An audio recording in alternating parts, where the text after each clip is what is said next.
Hey there guys, how's it going? I'm Corey Fowler. This is the How to Adult Show. Episodes come out every Monday, so make sure you hit subscribe to the channel and also sign up for our fabulous newsletter for extra finance resources, tips, and tricks.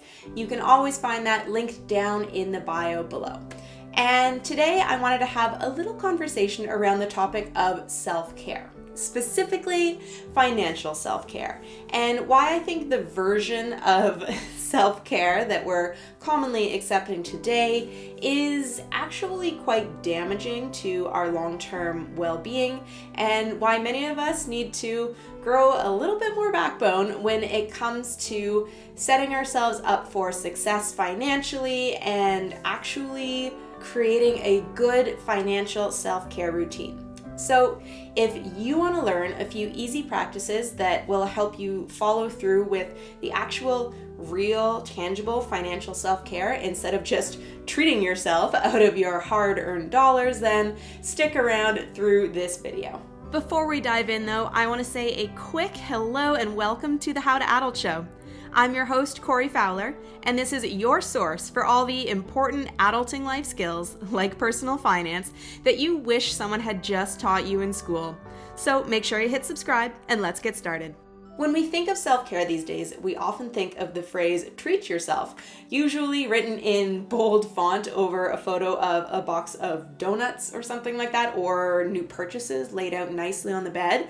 And this has bothered me for a while, actually, because this pithy version of self-care has absolutely taken off and is being peddled by Instagram influencers, not to pick on Instagram influencers, but that's where I see it all the time, as a way to get you to spend more money under the guise of being good and kind and thoughtful to yourself after a hard week at work when you're feeling kind of tired. And for me, the issue that arises is that a lot of these versions of self-care that we're indulging in these days are actually just that. They're just indulgences. Sometimes they're band-aid solutions to a bad day at work, which is totally fine. If you need to get home after a terrible day and crack open a bottle of wine because your day sucked butts, then that's completely okay. But when these actions are constantly being called self-care to remove the guilt that we all somehow feel around indulging, then I feel like we've lost touch with the real meaning of self-care, which are everyday things that you need to do to set yourself up for success that take diligence and energy and planning and follow through. And these things aren't always fun, or they don't always make a good photo op, but they are the things that actually help put you on more solid footing for a lifetime of well-being. These are things like planning your meals in advance so that you eat healthy food from home, or fitting in your workout at the end of the day, even if you're tired and really just want to go for a beer, or sitting down to figure out a credit card debt repayment strategy instead of YOLOing all of your dollars at a new purchase because you're ironically feeling stressed about money and strapped for cash. Practicing real financial self-care is something that we should all be working to cultivate in our lives, and I promise you it does not look like stress ordering a dozen donuts for the office or booking a weekend getaway because money stress at home is just feeling like too much. It realistically looks more like boring back-end things like setting up systems so that you remember to pay your bills on time and diligently making sure that you're paying yourself first for your future, even when there are other material things that you really, really want right now. So, all griping about modern day culture set aside, I want to get right into the helpful information, and today I'm going to walk you through 5 financial self-care practices that you should be working on incorporating into your life to make sure that you're taking good care of yourself and your future financially. These are things that aren't necessarily fun and that won't always provide the immediate reward, but in the long run, practicing these things is going to help make sure that you are financially comfortable and maybe even financially free if that's something that you want. Financial self-care practice number 1 is creating an emergency savings fund. I put this as the first tip because it's honestly the single easiest thing you can do to completely change your relationship with your view of money.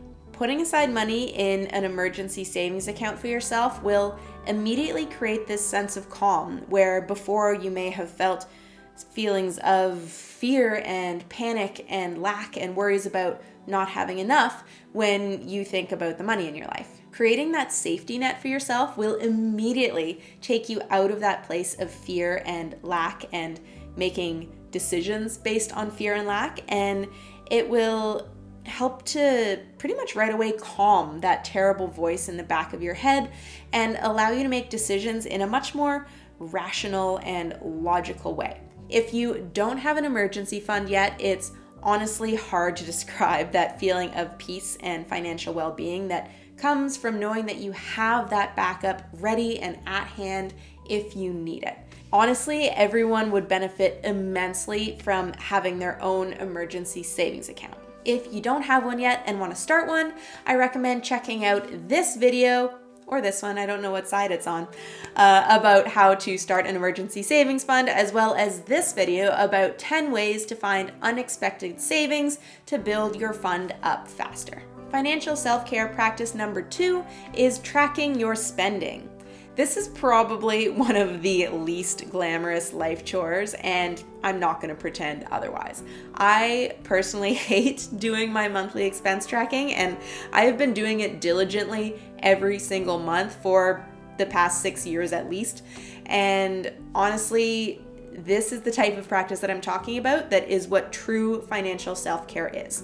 I suffer through it for an hour a month. It takes diligence and commitment to sit down and do this chore consistently and to do it carefully and well, but in the long run, it has helped me immensely, and it's helped me create so much understanding around the flow of money in my life, and it's given me the power to make good financial decisions that have served me well over time. Tracking your spending is self-care, and this is a practice that we should all get into doing in some way, whatever that looks like for you. I recommend doing it once a month, but do whatever works best for you. Some people need to do it once a week. Some people keep track of it daily. The idea is that you should be setting aside time to review your spending, to pay your bills, and to prep and keep track of your finances each month. This makes sure that things stay organized, that no money is kind of falling through the cracks, that feeling of not knowing where your money is going, and it also makes sure that no mistakes are being made. Most importantly, it helps you get a really good grasp of what your spending patterns are and where in your life you spend money. Even if you don't follow a strict budget like me, it's really helpful to understand how and where you spend money, because this is information that gives you the power to make informed rather than blind spending decisions in the future. So even though it's boring, even though it's sometimes super painful, I want you to create a habit for yourself of tracking your spending. Please do that. If you don't know where to start, I recommend checking out this video here about how to manage your finances every month. Financial self-care practice number 3 is to make sure that you're paying your bills on time. This is one of those really simple ones that a surprising number of people don't do. And don't feel bad if you're one of those people. I myself can say that I have been one of those people in the past, embarrassingly, and I can tell you from experience that this is a habit that is really easy to instill in yourself, and it is so worth the teeny tiny bit of effort to change your ways and become the person who pays their bills on time. There are a few reasons why you want to do this. Most importantly, probably goes without saying, it will save you money. When you pay your bills late out of pure laziness and not practicing good financial self-care, it costs you money in interest and late fees. You're literally paying money to allow yourself to be disorganized and lazy, and that's a really annoying and completely unnecessary tax that you impose on yourself. So I'm sorry for the tough love with that, but creating a good financial self-care practice means you're paying your bills on time, you're not paying late fees, you're keeping a good credit score, and you're setting yourself up for success in the future, even if it does feel painful to log in and pay that internet bill yet again. If you're having trouble with this, I recommend going back to financial care practice number 2 and setting aside a couple of hours just once a month to manage your finances. If you're feeling a little bit lost about this whole process of managing your finances, I recommend checking out this video all about how to manage your finances every month using my simple 7-step process that I personally go through, check the boxes, get my finances done each month. Financial self-care practice number 4 is to pay yourself first. This is probably something that you've heard before, and honestly, once you've got your basic financial needs covered, this is the biggest and most important self-care practice to incorporate into your life because it directly translates into taking the best possible care of your future self. Paying yourself first is the concept of deciding what savings rate you want to have, and every time you get paid, making sure that you transfer that amount of money to your future retirement savings and investment accounts, no matter what else you want to spend money on that month. Tucking this money away consistently and diligently and without fail is one of the best possible things you can do to take care of yourself financially. So many people allow themselves to have a tomorrow I'll start saving mentality, and when you think like this, eventually you'll find that years pass and life just seems to keep getting more and more expensive, and it gets harder and harder to save. And it makes you miss out on the ability for compound interest to increase your savings drastically over the course of your life. This is a direct example of what I was complaining about self-care to start with, because today's version of self-care says buy the dress instead of save enough of your income first, then consider buying the dress if you have enough left over after you have paid yourself first. True self-care in terms of your finances is actually much more of a delayed gratification game, and you have to diligently wrap your head around the fact that your current behaviors are going to come to fruition 20, 30, or 40 years down the road, and that's the way it should be. But it's hard to train your brain to think on that long of a time scale. Make sure that you're practicing patience, you're practicing diligence, you're saving money, and don't spend it all, and you'll take care of yourself well into the future. Now, if saving instead of spending is something that you struggle with, I recommend checking out this video next, all about how to stop spending money on things that you just don't need. And finally, financial self-care practice number 5 is to continue learning about your finances always. Yes, I mean always.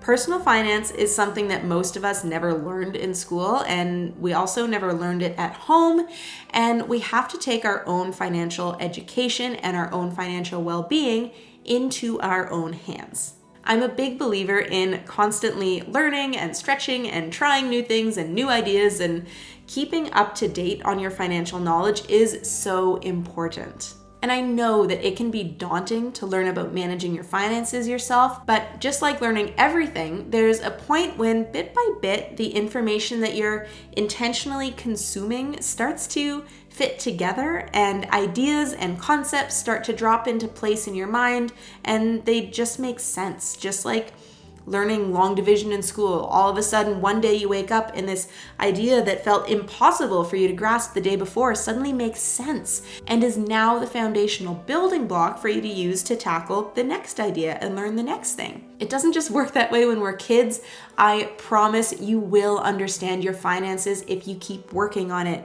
Keep reading books about finance. Sign up for newsletters like the one we offer to keep on top of more current finance topics and trends. Read the finance and business section in the newsletter and sign up for personal finance courses offered by professionals in their field. Start simple if you need to learn about budgeting or dive into the world of learning about real estate investing. It doesn't matter. The goal is to always be curious, to always be learning and improving your knowledge, and not to shy away from finance just because you tell yourself you're not good with numbers.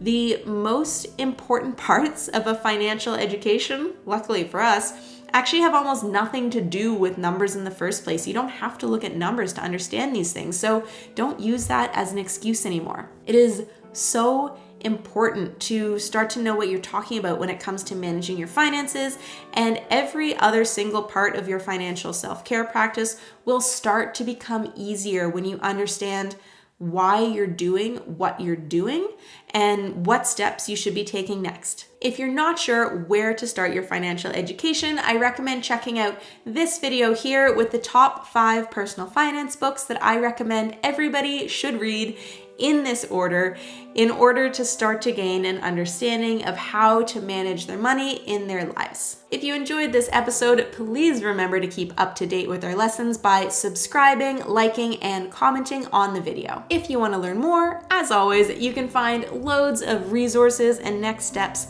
linked down below in the description, and I also recommend checking out these 2 videos next if you liked this episode. I think you'll really enjoy them because they're all about setting up that emergency fund that I talked about earlier, and also setting up a step-by-step finance management process to follow every single month that's honestly just super quick and easy to do. And that's it. I appreciate you so much. Thank you for tuning in. Again, I'm Corey. This is the How to Adult Show, and I can't wait to see you right back here next Monday with a brand new episode.